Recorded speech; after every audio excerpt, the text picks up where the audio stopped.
Tonight on The Edge, waterlogged in Macomb County. Heavy rains moved through, leaving roadways flooded and impassable in Chesterfield Township. Look, Skyfox giving us a bird's eye view of Gratiot and 23 Mile. It's another hit from the severe summer weather we have seen this week. And right now, around 50,000 DTE customers are still without power in Metro Detroit. That number was more than 200,000 just 2 nights ago. And crews are working around the clock to get everybody back online. People in Westland are still waiting for that magical moment. We all know when we hear everything click back on. They're waiting for that right now in that area. Camille Amiri is live with that story for us tonight. Camille. Yeah, and you know, Ruben Taryn, it never ceases to amaze me that here we are in this parking lot in Westland on Wayne, lit up like a Christmas tree. And then take a look right here across the street. It's pitch dark, and the neighbors you're about to meet also still in the dark. Holiday Park in Westland, still without power. I'm concerned mostly about the food, my cat, and myself. Late Wednesday afternoon, the wind was blowing so hard that you couldn't see across the street. the power knocked out. They told us yesterday that our lights would be on yesterday. And then they said they'll be on today. Real field temperatures in the 90s making everything worse. This morning, went out to eat, stayed in a nice cool restaurant for a while, then went over to City Hall and sat in a nice cool lobby there where we could recharge our phones. My friend and I went to the water park in Westland and got wet in our clothes. This is quite a senior community, and you know, there's probably those who are on oxygen. Yes, there are. Right before we met Karen, we interviewed Rich. I gotta keep this charging up because when I got it home, it's electric. We're staying away from the house as much as possible. No electricity means no stoplights. Traffic at Ford and Inkster inching along. Businesses closed, everyone asking the same question. When will the power come back on? My next door neighbor, he just took off. He's got himself a hotel room. He gave up. And in my condo right now, I got all the windows open. And it's sitting on about 82 degrees. I know if you're from the... Now, DTE says that 95% of the customers who were affected by this storm this week will have their power restored by the end of today. But it's after 11 o'clock. Those neighbors who you just met still in the dark, still waiting. Reporting live in Westland, Camille Amiri on The Edge. The end of the day is about 55 minutes or so away, and as we wait for that, we're also waiting for another system that may blow through overnight, causing even more problems and perhaps even more power outages. That's really disheartening to hear for people that you interviewed in your piece there. Yeah, exactly. And, you know, when we talked to them earlier tonight, they were worried. We were all concerned that maybe a storm would blow through, a system would blow through later in the evening before airtime at 10 and 11. But now, of course, we'll hear from Stephanie Mead, believe that maybe these will be coming overnight hours. It's been dry here, but still no power.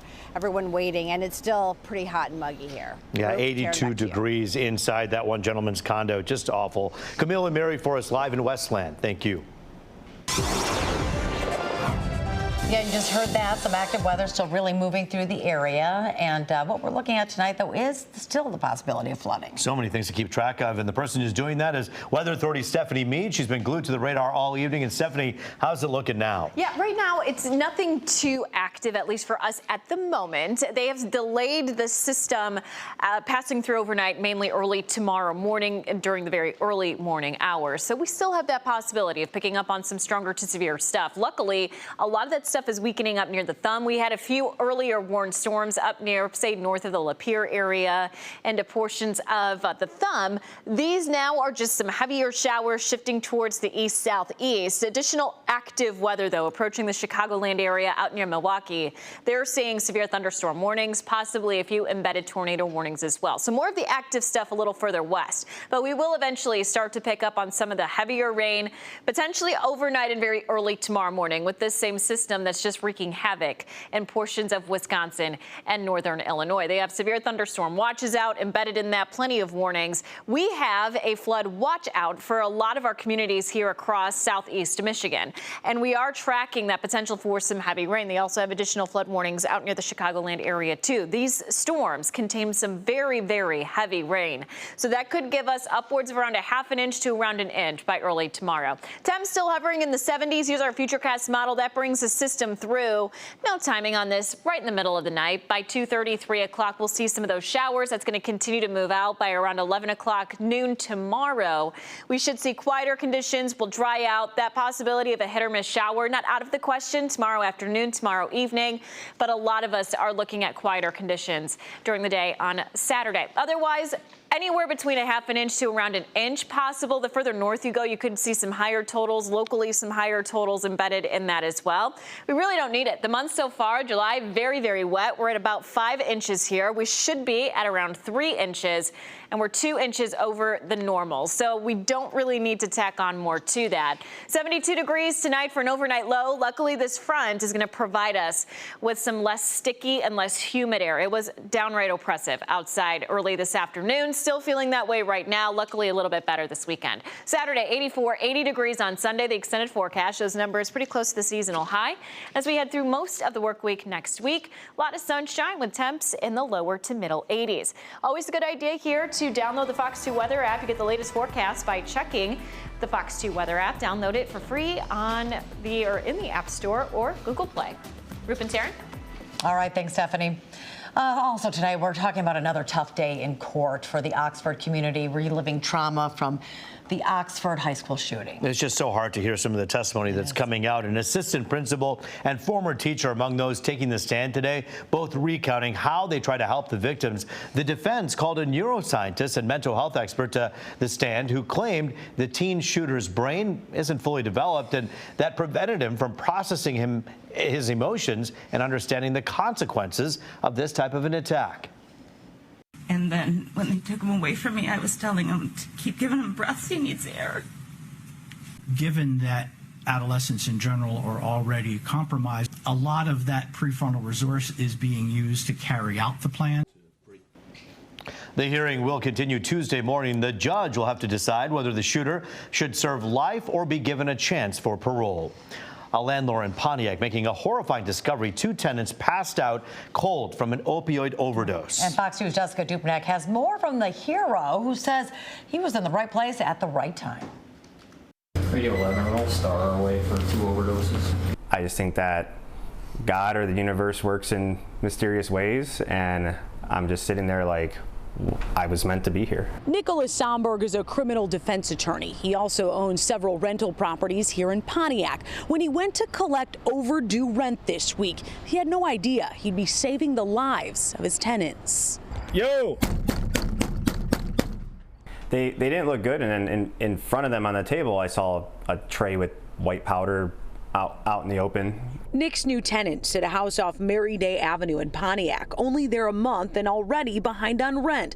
This pile of powder might have something to do with it. They're very nice and kind, and they're together. They had kids. He has a good job. They got a couple extensions, but Thursday night was it. You know, I called him and he wasn't answering, and neither was his girlfriend or wife, so I decided to go over there. The tenants, a couple with 5 kids between them, passed out and twitching. Nick immediately called 911. Then Oakland County Sheriff's deputies got there. Can I administer for me on one time? Give me another one. I mean, they're very professional. They knew what they were doing. They were in there like they do this every day. And probably because they do. Probably because they do. Thankfully, no kids were there, but their toys the backdrop to this Narcan rescue. Eerie even for this seasoned criminal defense attorney. It was a slow revival.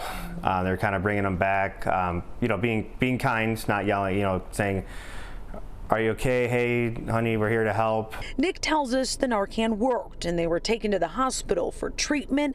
They'll be okay. They paid rent. I would never even had gone there. And the EMS were saying you weren't here, they would have died. He's filing an emergency eviction. He doesn't want this kind of drug use in his homes. Reporting in Pontiac, Jessica Dupnack on The Edge. A ride to the hospital ends in tragedy for a Detroit police dispatcher. She suffered a miscarriage after the ambulance that she was in got into a violent crash. He hit something extremely hard at a high rate of speed. The rig lifted off the ground. It began to rock violently. And because I was strapped into the restraints, my body lifted forward, which put pressure on my stomach. Brandy Holmes was 7 weeks into her pregnancy when she was suffering from cramps. 911 was called and an ambulance from Heart EMS came to take her to the hospital. Holmes telling us the driver was driving so erratically they rear-ended another car at a red light in Allen Park, not far from the hospital. The ambulance driver telling police he fell asleep behind the wheel.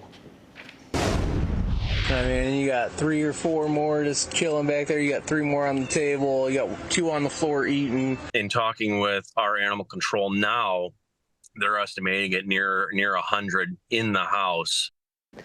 We told you about this cat hoarding situation in Brownstown Township. Earlier this month, police were called after neighbors complained about a foul smell coming from the home. Animal control originally thought there were about 40 cats and kittens inside the home. But guess what? That number closer to 100. The homeowner, an elderly man, has been ticketed for ordinance violations. He is cooperating with animal control to get the rest of the cats out of the house. If you're considering a cat, head to fox2detroit.com for information on how to adopt.